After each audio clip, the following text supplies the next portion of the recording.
Stated Clearly presents Evidence for Evolution in Your Own DNA, Endogenous Retroviruses.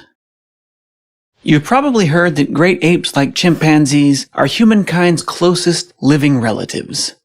Even before evolution was discovered, scientists studying comparative anatomy already grouped humans into the ape family alongside chimpanzees.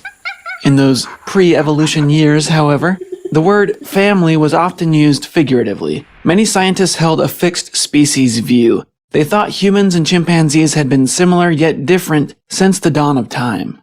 This changed by the end of the 1800s. Along with the discovery of the process of evolution, the study of fossils convinced the majority of scientists that humans and chimps do share a common ancestor. We really are family.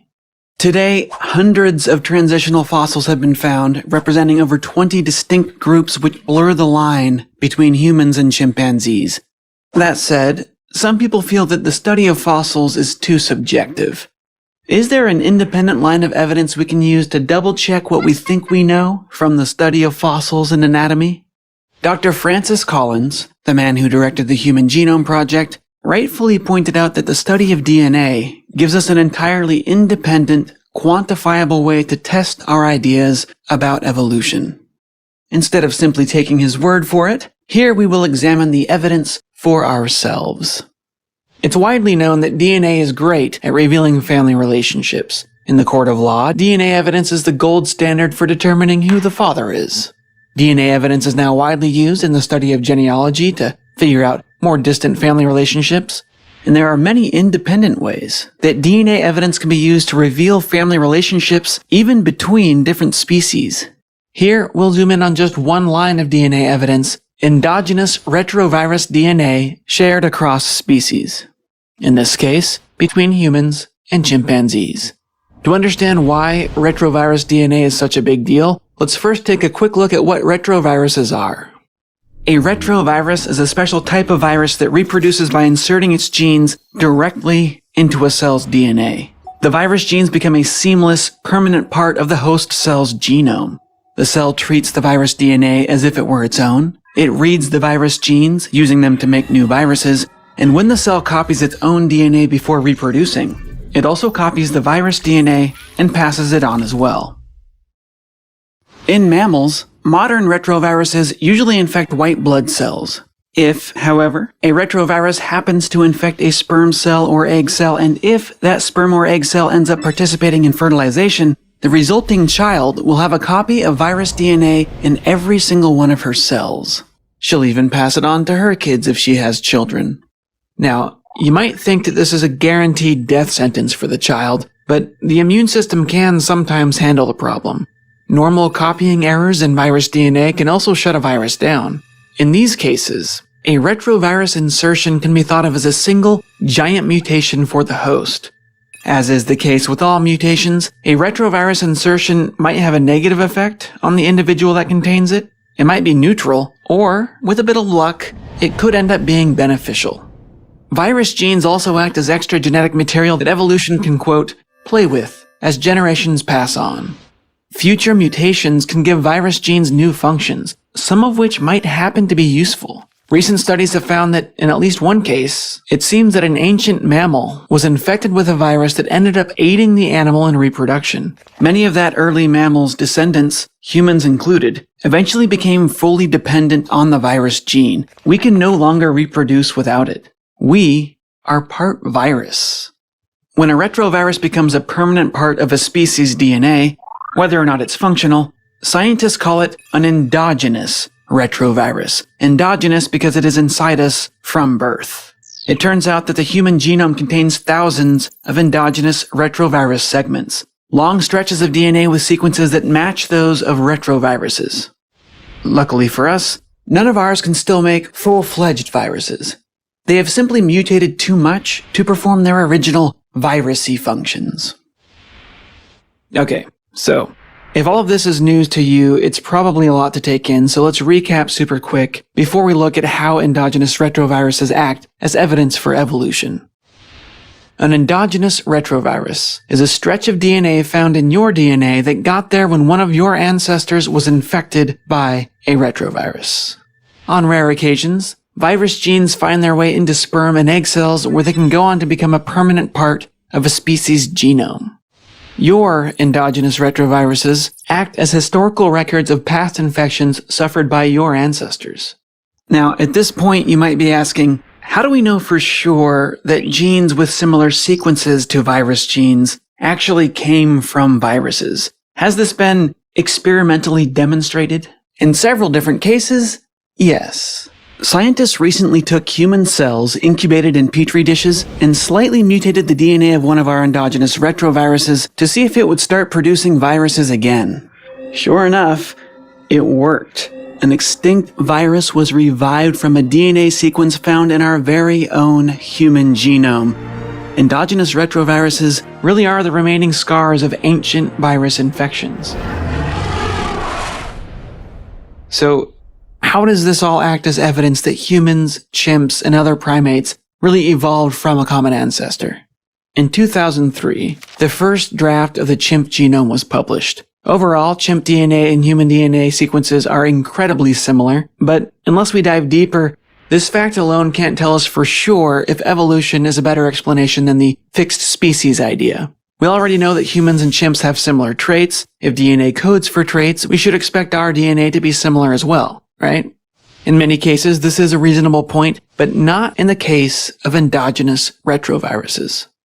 Remember, your endogenous retroviruses show you the unique history of specific virus infections suffered by your ancestors. They're like scars in our DNA that an individual acquires during its lifetime and can pass on to his or her descendants, but only his or her descendants. Here we're looking at maps of human and chimp chromosomes side by side. Chromosomes are the structures in our cells that contain our DNA. If humans and chimps share a common ancestor, and if at least some of the infections we find in our genome occurred before the chimp-human split, we should find the same virus genes in the exact same locations in both human and chimp genomes. In contrast, if humans and chimps are not related, they should not share the same history of virus infections.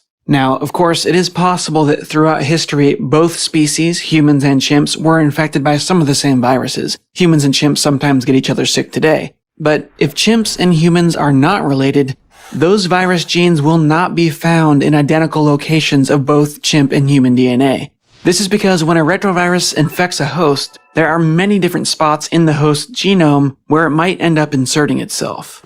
Extensive lab experiments with retroviruses have found that there are far more than 10 million possible insertion spots in the human genome. In other words, the chance of a human and a chimp getting infected in the exact same spot by the same specific type of virus is far less than 1 in 10 million. So you're telling me there's a chance? Well, it's ridiculously unlikely and it gets worse fast.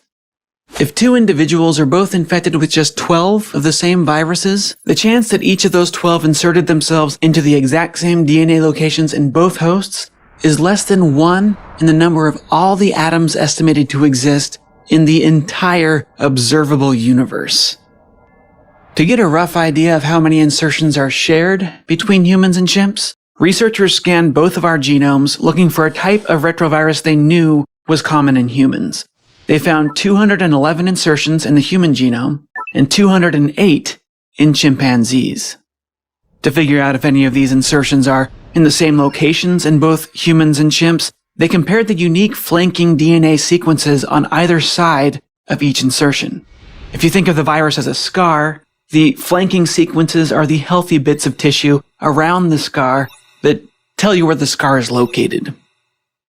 They found that we share not just 1, not just 12, but 205 insertions. 205 out of 214 for this particular virus group. This makes perfect sense if we consider the evolutionary view of life. The 205 shared viruses were inserted sometime before the chimp-human split. The 6 insertions unique to humans and the 3 unique to chimps either represent insertions that happened after the split, or they represent deletion mutations that removed a few viruses in just one lineage after the chimp-human split. In contrast, if we want to believe the fixed species view, we're forced to conclude that these viruses are simply shared by coincidence. When we do the math, even making sure to account for the 9 viruses not shared by the 2 species, the chance of this happening by coincidence is less than 1 in this crazy number right here. This evidence should be enough for even the most reluctant yet rational person to carefully set aside the fixed species view. Endogenous retrovirus DNA alone is more than enough to independently confirm what we already knew from the study of fossils. That said, what we've seen here is just the tip of the iceberg. There are many other lines of DNA evidence available. Together they demonstrate beyond all reasonable doubt that humans and chimpanzees did evolve from a common ancestor. We are family.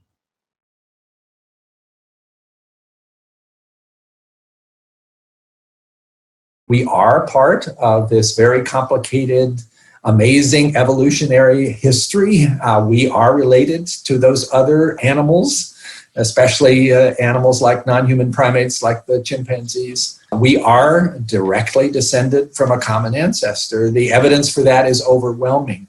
That evolutionary mechanism by which life has spread across this planet and all of its amazing diversity over something like 4 billion years is about as well established as anything I know in science. So if somebody wants to tell you, well, evolution's just a theory and it'll probably go away someday, it's about as likely to go away as gravity is. It is extremely well supported, and particularly so by the study of DNA. This animation was funded by Colt Correa and by our supporters at patreon.com.